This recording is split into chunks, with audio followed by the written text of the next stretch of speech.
नमस्कार, मैं आपके साथ मुरली मनोहर और आप देख रहे हैं नेशनल कवरेज। तो नेशनल कवरेज में आपका स्वागत है। पहलगांव में आतंकवादी हमला होता है और 28 लोग मार दिए जाते हैं। पहलगांव में आतंकवादी हमले में जो लोग मारे जाते हैं उनसे धर्म पूछा जाता है और धर्म पूछने के बाद उनकी हत्या होती है। महिलाओं को छोड़ दिया जाता है और आतंकवादियों के द्वारा ये कहा जाता है कि जाकर के प्रधानमंत्री नरेंद्र मोदी को बचा दें। इसके बाद पूरे देश में उबाल है, पूरे देश के लोग, उबाल होना स्वाभाविक भी है। जब अनावश्यक भारत के तमाम निर्दोष लोगों को आतंकवादी हमले का शिकार होना पड़ेगा तो भारत के लोग तो आक्रोशित होंगे ही, जवाब चाहेंगे। और यह भी तय है कि भारत में जो आतंकवादी हमला हुआ है वो पाकिस्तान के द्वारा पोषित है। भारत में जो दहशतगर्दी फैलाई जाती है, भारत में जो आतंकवाद फैलाया जाता है, उसके पीछे का जो सबसे बड़ा कारण है वो है आतंक, पाकिस्तान। पूरा देश चाहता था कि इसका जवाबी कार्रवाई हो, इसका हिसाब लिया जाए।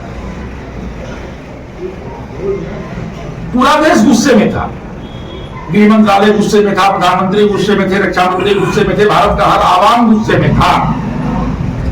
प्रधानमंत्री नरेंद्र मोदी के नेतृत्व में, गृह मंत्री अमित शाह के नेतृत्व में, राजनाथ सिंह जी के नेतृत्व में बड़े सूझबूझ के बाद ठीक 15 दिन बाद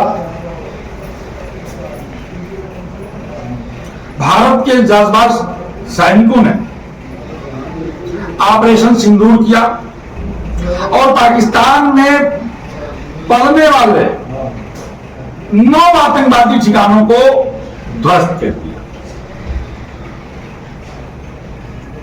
आतंकवादी ठिकाने ध्वस्त होने के बाद भारत की आवाम, भारत के लोग, भारत की जनता, भारत के नागरिक राहत की सांस ली और लोगों को लगा कि लगभग 100 आतंकवादी मारे गए हैं और भारत ने अपना बदला ले लिया है। लेकिन पाकिस्तान की तरफ से कहा गया कि हम चुप नहीं बैठेंगे और हम इसका जो है माकूल जवाब देंगे, और पाकिस्तान ने ऐसा ही किया। 2 दिन पहले पाकिस्तान ने भारत के सीमा में अपना 8 मिसाइल दाग दिया। भारत भी उसके लिए तैयार बैठा था और उनके 8 मिसाइलों को भारत ने ध्वस्त कर दिया, मार के गिरा दिया। उसके बाद से भारत पाकिस्तान के बीच में तनाव बढ़ गया, बात भी शुरू हो गया। भारत पाकिस्तान में पलने वाले वो तमाम आतंकवादियों के ठिकानों को निशाना बनाना शुरू कर दिया, मिसाइलें दागना शुरू कर दिया। पाकिस्तान की तरफ से होने वाले तमाम हरकतों का माकूल जवाब भी देना भारत ने शुरू कर दिया। इन्हीं तमाम बिंदुओं पर चर्चा करने के लिए आज भारत और पाकिस्तान के बीच में बड़ा तनाव है। एलओसी पे तनाव है, सीमा पे तनाव है और पाकिस्तान अपने हरकतों से बाज नहीं आ रहा है और भारतीय सेना लगातार पाकिस्तान में घुसती जा रही है। इन्हीं तमाम बिंदुओं पर चर्चा करने के लिए हमारे साथ जो है भारतीय जनता पार्टी की नेत्री और किसान चीनी मिल घोषी की डायरेक्टर संगीता द्विवेदी जी जुड़ चुकी हैं। आपका नेशनल कवरेज में बहुत बहुत स्वागत है। हमारे दूसरे जो खास मेहमान हैं वो समाजवादी पार्टी शिक्षक सभा के राष्ट्रीय सचिव हैं, के शिक्षण संस्थाओं के अध्यक्ष हैं और आप जिला पंचायत के सदस्य भी रह चुके हैं और सामाजिक कार्यकर्ता हैं। और एक तरह से देखा जाए तो आप जो है भारत पाकिस्तान के बीच जो तनाव है उसके पर भी आपकी काफी अच्छी टिप्पणी भी हमेशा आती रही है। एक तरह से हम उनको विशेषज्ञ भी कह सकते हैं। डॉक्टर जयप्रकाश यादव जी हमारे साथ जुड़ चुके हैं। आपका भी नेशनल कवरेज में हमारे साथ बहुत बहुत धन्यवाद। दूसरे हमारे जो हैं वो जनपद के वरिष्ठ अधिवक्ता, जुआ अधिवक्ता, वरिष्ठ अधिवक्ता नहीं लेकिन जुआ अधिवक्ता गौरव पांडे जी जुड़ चुके हैं। आपका भी नेशनल कवरेज में बहुत बहुत स्वागत है। हम कानूनी पक्ष भी जानेंगे और हम रक्षा संबंधित विशेषज्ञ हैं तो उसके बारे में भी हम डॉक्टर जयप्रकाश यादव जी से बातचीत करेंगे और संगीता द्विवेदी जी से भी हम जानकारी लेंगे। तो सबसे पहले जो है हम डॉक्टर जयप्रकाश यादव जी से पूछना चाहेंगे कि भारत पाकिस्तान के बीच का जो तनाव है उसको किस रूप में देखते हैं? देखिए, पहली चीज तो ये तनाव होना ही नहीं चाहिए। 2 पड़ोसी देशों का मामला है लेकिन यदि पाकिस्तान कोई इस तरह की हरकत करता है जिससे भारत और भारत के लोगों को नुकसान हो रहा है और लगातार इस तरह की चीज़ें हो रही हैं, तो इस पर पूरा देश एकजुट है और पूरा देश चाहता है कि ऐसी नापाक हरकत करने वालों के खिलाफ कड़ी से कड़ी कार्रवाई हो, ताकि फिर भारत की तरफ सीना उठा करके कोई देखने का साहस न हो।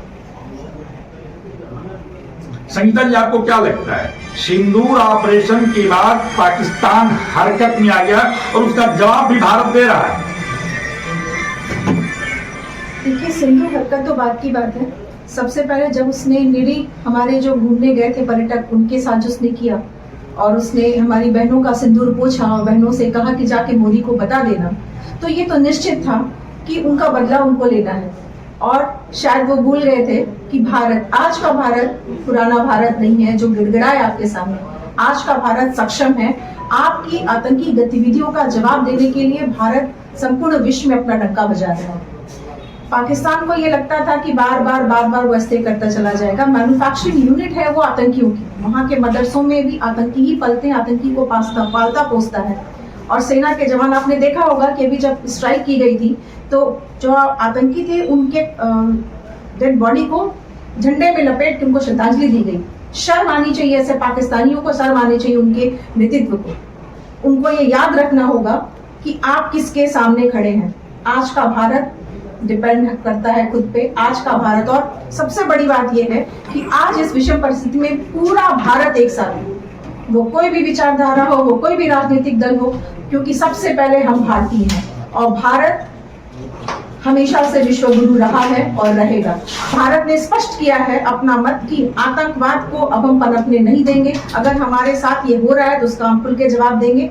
और मैं बहुत खुश हूँ इस बात से कि पूरा जो हमारा विदेश मंत्रालय वो भी हमें सपोर्ट कर रहा है। अमेरिका ने भी पाकिस्तान को कहा कि पीछे हटो, कल भी उसने कहा, चाइना ने भी कहा कि हम आतंकवाद को सपोर्ट नहीं करेंगे। लेकिन पाकिस्तान है कि वो मानने वाला नहीं है। लेकिन इस बार हमारी सेना, मैं उस सेना को प्रणाम करती हूँ, उसके जज्बे को प्रणाम करती हूँ, उन माताओं को प्रणाम करती हूँ जिन्होंने ऐसे वीरों को पैदा किया है। और पाकिस्तान इस बार नाक रगड़ के भारत के पास आएगा और माफी मांगेगा। गौरव जी, आपको क्या लगता है, तुर्की जो है पाकिस्तान के समर्थन में खड़ा हो गया है?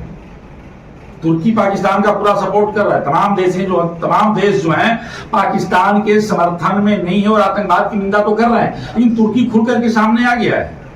देखिए, सबसे पहले तो पहलगाम की जो घटना हुई थी वो बहुत ही शर्मनाक घटना थी और पहल पाकिस्तान ने की थी। अब पूरे विश्व में दो रास्ते चुनने हैं। अमेरिका ने कल साफ कर दिया, पाकिस्तान के साथ जिन देशों ने सपोर्ट करेंगे वो आतंकवाद को बढ़ाने की तरफ रहेंगे। और हिंदुस्तान ने स्पष्ट कर दिया है पूरे देश की तरफ से, आदरणीय प्रधानमंत्री जी ने, उन्होंने कह दिया है कि ये पाकिस्तान अगर बाज नहीं आएगा तो वो हर स्तर पर भारत तैयार है। और देश के सभी जितने राजनीतिक दल, कल विपक्ष की बैठक भी हुई थी, वहां भी स्पष्ट ये बातें कह चुकी थी।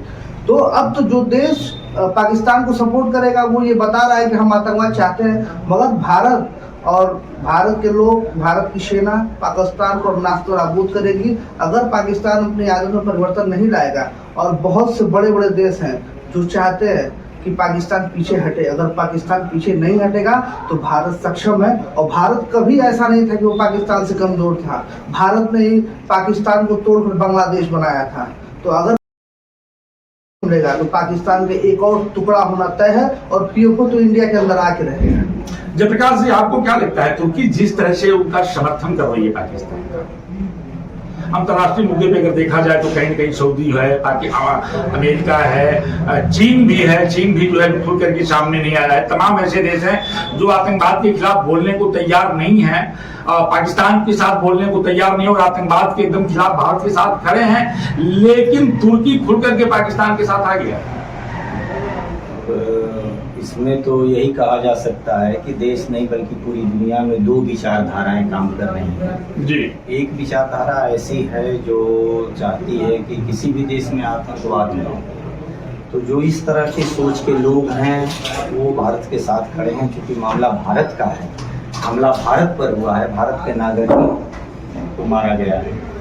और बाकी जब पाकिस्तान और तुर्की का अपने रिश्ते अलग होंगे, उनकी सोच एक होगी, भाई सवाल तो ये पैदा होता है कि पूरी दुनिया आज आतंकवाद के चपेट में है और पूरी बिल्कुल दुनिया सही है। आतंकवाद से परेशान है। थोड़ा परेशान हो, ज्यादा परेशान हो, लेकिन दुनिया का कोई ये देश नहीं कह सकता कि हम आतंकवादी गतिविधियों से परेशान नहीं है। तो इसीलिए टर्की के अलावा और कोई देश खड़ा नहीं हो रहा है ना। सारे देश चाहते हैं, सारे लोग चाहते हैं कि आतंकवाद का जड़ से सफाया हो। इस पर सब लोग एक साथ हैं और ये तो होता ही है। आप आज़ादी के दिनों में भी पहले भी देखे होंगे इस तरह की लड़ाइयाँ होती रही हैं, तो कोई न कोई साथ आकर के खड़ा हो जाता है विरोध में, साथ में ये चीज़ें चलती रहती हैं। ये इतिहास का एक हिस्सा है और इस पर हमको ये नहीं जाना चाहिए। हमको अपनी लड़ाई जो है काफ़ी मजबूती से आतंकवाद को ख़त्म करने में लगाना चाहिए। सारी ताकत हमको लगानी चाहिए। इसमें कहीं कोई टीका टिप्पणी कहीं से नहीं होनी चाहिए। अब पूरे देश के लोग एक साथ आज सत्ता, सरकार और सैनिकों के साथ खड़े हैं। इसमें कहीं कोई कोताही नहीं होनी चाहिए और हम ये चाहते हैं कि आर या पार संगीता जी, आपको क्या लगता है ऐसा होना हो। पहली बार पूरा विपक्ष सत्ता के साथ है, सैनिकों का मनोबल बढ़ाने के लिए आगे आ रहा है, चाहे वो कोई भी दल हो, छोटा दल हो, बड़ा दल हो, सारे लोग जो है एकदम सर्वदलीय बैठक में प्रधानमंत्री को खुला छूट दे रखा है। प्रधानमंत्री ने सैनिकों को भी खुला छूट दे रखा है कि जो निर्णय लेना हो ले ले। ऐसे में क्या अब पीओके को तो मिल जाना चाहिए ना? बिल्कुल, हम पीओके पे भारत का झंडा जरूर लहराएगा और ये हमारे लिए भी बहुत गर्व की बात है कि आज ऐसी विषम परिस्थिति में हमारा पूरा देश, हमारे सारे भाई बहन एक साथ हैं। आतंकवाद वो पूछ के नहीं मारेगा कि आप किस दल के हो, किस परिवार से हो, वो तो सबको मारेगा ना। और आतंकवाद को नस नाबूद कर देना भारत की ये प्राथमिकता है।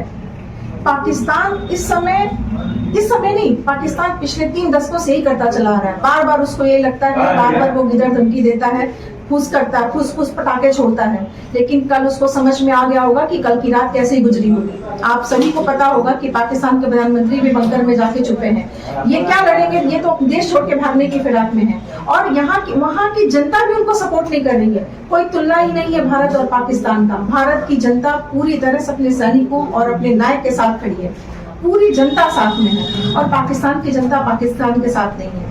आपको पता होगा कि हम लोगों ने तो जो मारा है वो आतंकवादी ठिकानों को ध्वस्त किया है, लेकिन वो बुज़दिल कायर पाकिस्तानी वो हमारी निरी जनता को मार रहे हैं, तो उनको छोड़ने का तो सवाल ही नहीं उठता है। और ये अपना जो मत है, भारत ने अंतर्राष्ट्रीय स्तर पे भी स्पष्ट कर दिया कि इस बार हम रुकने वाले नहीं हैं। इस बार हम आर या पार की लड़ाई लड़ेंगे और पाकिस्तान के लिए बहुत मुश्किल की घड़ी का ये समय है। आपको पता है कि बलूचिस्तान का पे भी हमला वो किए जा रहे हैं और पाकिस्तान जो है वहां पे एक आतंकियों की फौज खड़ा कर रहा है, क्योंकि उनके सैनिक तो भाग रहे हैं, वो आतंकियों के हवाले वो कर रहा है कि अब आप लोग लड़ोगे। अभी तुरंत की न्यूज है, मदरसों में बच्चों से कहा जा रहा है कि अब तो लड़ने वाले कोई नहीं, तुम लोग जाके लड़ोगे। तो ऐसे देश को तो नस नाबूद करना नितांत आवश्यक है, पूरे विश्व की सुरक्षा के लिए आवश्यक है। भारत पाकिस्तान तनाव के बीच में कितना फायदा और कितना देखिए, जब पहले पहल पाकिस्तान ने किया और जब आप किसी भी देश के अंदर आप और वहाँ के नागरिकों पर आप हमला करेंगे